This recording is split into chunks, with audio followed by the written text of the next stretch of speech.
O chamado de Deus para a transformação, parte 6.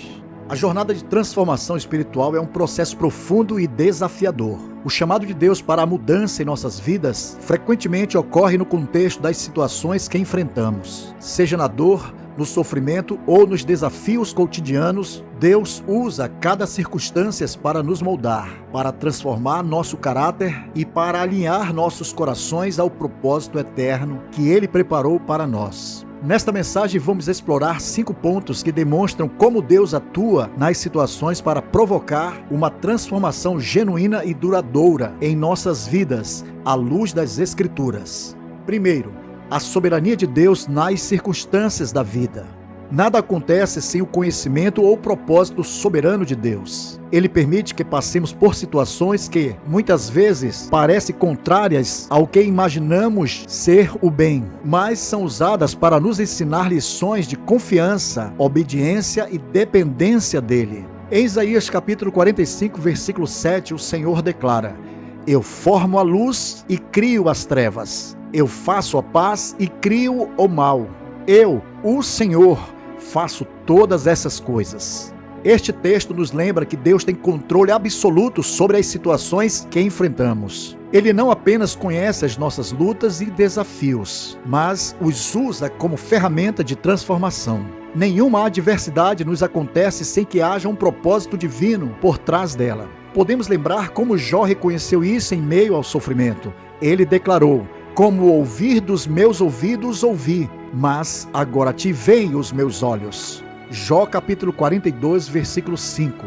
Jó passou por uma transformação profunda em meio ao sofrimento, e foi nesse processo que ele experimentou um nível mais elevado de intimidade com Deus. Segundo, o processo de transformação nas aflições.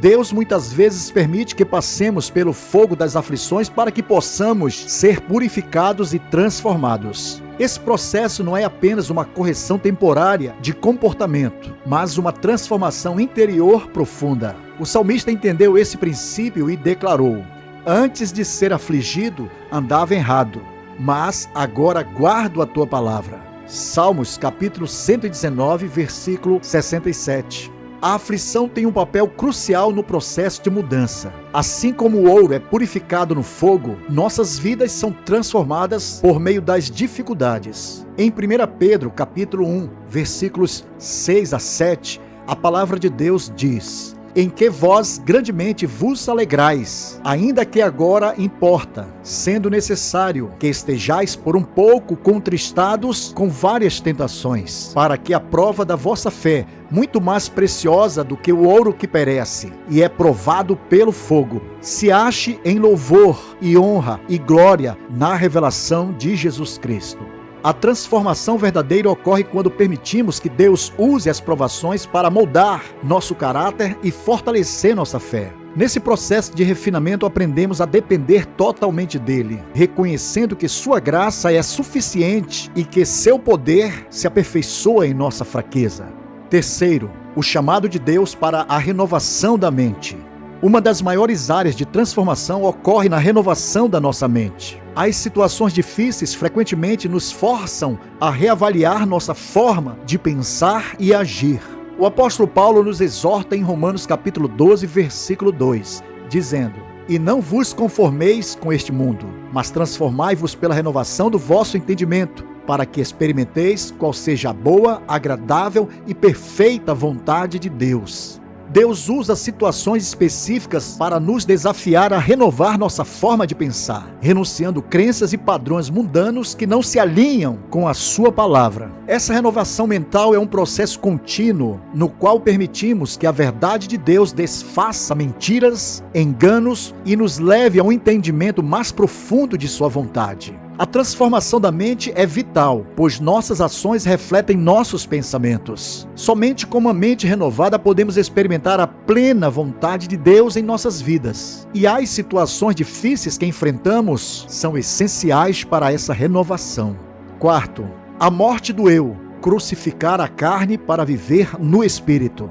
Uma mudança significativa que Deus busca em nós é a morte do eu, ou seja, o esvaziamento de nosso orgulho, a autossuficiência e desejos carnais. para que Cristo viva plenamente em nós. Jesus nos chamou para carregar a nossa cruz diariamente, o que significa viver uma vida de autossacrifício e obediência total à vontade de Deus. Em Lucas capítulo 9, versículo 23 está escrito: E dizia a todos: Se alguém quer vir após mim, negue-se a si mesmo e tome cada dia a sua cruz e siga-me. Esse processo de negar a si mesmo para seguir a Jesus é doloroso, mas essencial para a transformação espiritual. Como o apóstolo Paulo declara em Gálatas capítulo 2, versículo 20: Já estou crucificado com Cristo, e vivo não mais eu, mas Cristo vive em mim.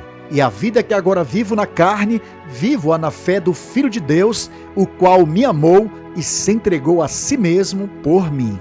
As situações que desafiam nosso ego e nossas ambições carnais são oportunidades preciosas para sermos moldados à imagem de Cristo. É nelas que nos esvaziamos de nós mesmos, permitindo que a vida e o poder de Deus fluam plenamente em nós. Quinto, a transformação do caráter, de glória em glória. O processo de transformação não é instantâneo, é uma jornada de contínuo crescimento e aperfeiçoamento. A palavra de Deus em 2 Coríntios, capítulo 3, versículo 18, nos diz que somos transformados de glória em glória à imagem de Cristo. Mas todos nós com cara descoberta, refletindo como um espelho a glória do Senhor, somos transformados de glória em glória, na mesma imagem, como pelo Espírito do Senhor. Esse é o grande chamado de Deus, que sejamos transformados à imagem de seu Filho. Cada situação, cada desafio e cada provação são oportunidades para sermos transformados em sua glória. É pelo poder do Espírito Santo que essa transformação acontece, capacitando-nos a viver uma vida que reflete o caráter de Cristo em tudo o que fazemos. Conclusão: o chamado de Deus para a transformação. O poder das situações que enfrentamos nos conduzem a um encontro mais profundo com Deus e nos transformam à imagem de Cristo. Deus usa as circunstâncias para quebrar nosso orgulho, refinar nosso caráter, renovar nossa mente, conduzindo-nos ao arrependimento e a uma vida de plena submissão à sua vontade. Que possamos, como o apóstolo Paulo, declarar: Mas o que para mim era ganho, reputei-o perda por Cristo. Filipenses capítulo 3, versículo 7. Deus está nos chamando a abraçar o processo de transformação. Ele tem um plano glorioso para cada um de nós. E esse plano se manifesta nas situações que enfrentamos, pois no final somos transformados de glória em glória, prontos para refletir a beleza e a perfeição de Cristo. Bem, queridos, chegamos ao final da sexta parte desta mensagem. Se porventura você ainda não se inscreveu em nosso canal, inscreva-se agora para não perder a sétima e última parte. Compartilhe este vídeo com seus amigos, deixe seu like e sinta-se bem-vindo. Que a graça de nosso Senhor Jesus Cristo esteja com todos vós. Amém.